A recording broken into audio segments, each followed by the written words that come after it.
The honourable member for Nunavut. Koyanami Okaktitiye and Koyanami to the member for Argentine-Le-Petit for sharing his time with me. I hope that this is the first of many collaborations to come. Okaktitiye, first I thank Nunavut for electing me to represent and amplify their voices in this place. I thank my volunteers, contributors, and staff for energizing my campaign. I thank my family and a very special thank you to my husband, Alan, for supporting my work. I acknowledge we are on unceded Algonquin Anishinaabe territory. The throne speech was quite similar to the last one I heard. Again, there were major gaps.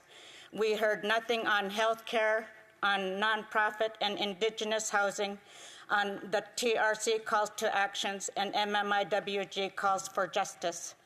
There was nothing on addressing the high cost of groceries and Nutrition North, and nothing on making the rich pay what they owe. First, on health care. Nunavut do not have proper access to basic health care. The non-insured health benefits program relies heavily on medical travel. All 25 hamlets in Nunavut are fly-in communities. When a constituent needs medical attention, they are flown to either Iqaluit, Ottawa, Winnipeg, Yellowknife, or Edmonton because of the lack of access to doctors.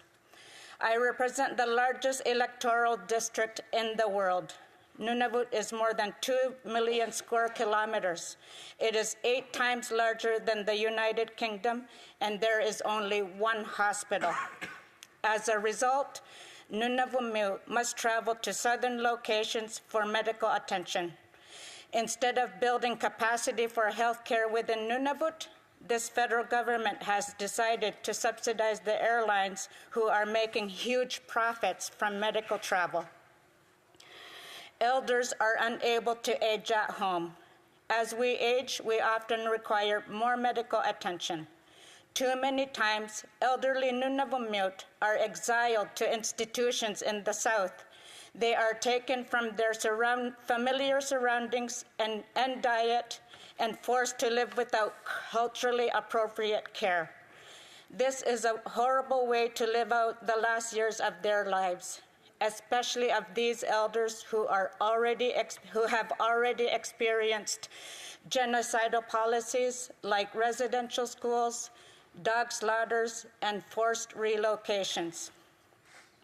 We must do more to support elders to remain in Nunavut communities, investing in each hamlet to build elders' kangmaks and to have access to transportation and medical care.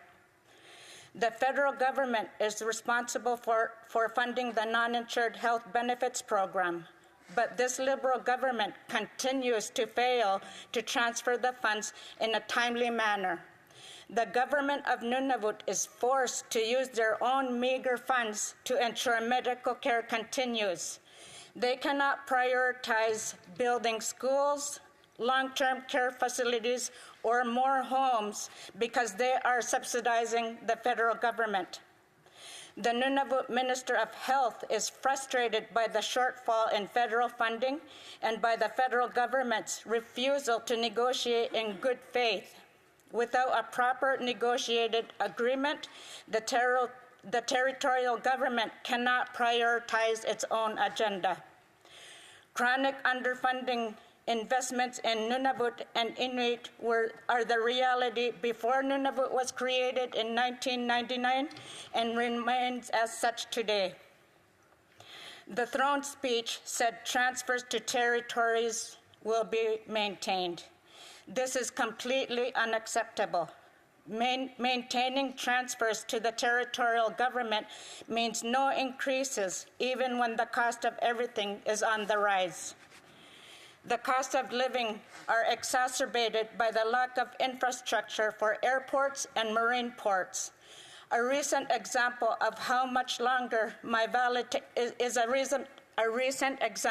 how much longer it took for my validation. My validation was delayed by 2 weeks because flights were canceled or delayed. Often, flights are canceled due to weather rather than being delayed to a later part of the day when weather improves.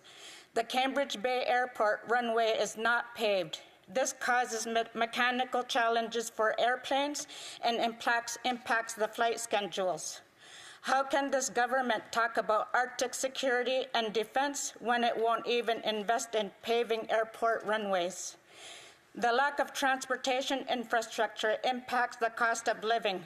Grocery prices are so high in Nunavut that my constituents regularly tell me they go hungry. For example, in Pangliltuk, a package of 4 corn on the cob is $15. Not only are groceries super expensive, but the produce is often spoiled and rotten before it reaches the store shelves in Nunavut.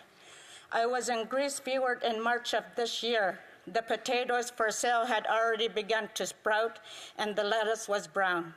There are solutions to these problems. The Arctic Research Foundation built a greenhouse from a sea can in Joe Haven. They now have access to fresh lettuce, fresh produce. This one project has done so much for food security in Joe Haven. Similar projects in every community can help, from community freezers to food processing plants and greenhouses. The federal government must invest in similar projects led by Inuit if it is serious about Arctic security. Nunavut has the highest rate of child poverty in Canada at 42%, compared to the national rate of 18.1%. Nunavut has the highest rate of food insecurity of any province or territory. These statistics don't seem to matter to the federal government, as they canceled Inuit Child First Initiative's Hamlet Food Voucher Program. No reason was given. Over 15,000 Inuit children were served by this program. Finally, children were going to school having had breakfast. Without it, Inuit children and families are experiencing starvation every day. This is unacceptable. Liberals canceled the successful food voucher program but kept the failing Nutrition North program. Every Nunavut knows the Nutrition North program does not work.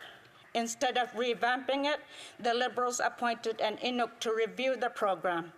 While I have a lot of respect for Alukikutuk, I question whether this review was necessary, especially when it is so blatantly clear that Nutrition North is allowing companies like the Northwest Company to make record profits.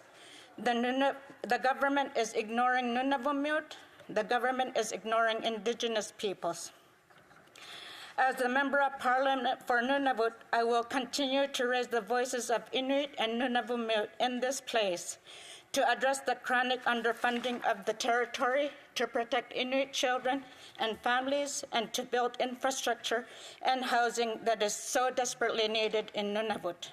At this time, I am moving a sub-amendment as follows, that the conservative amendment be amended by adding the following, in quotes, as well as Indigenous peoples, end quote.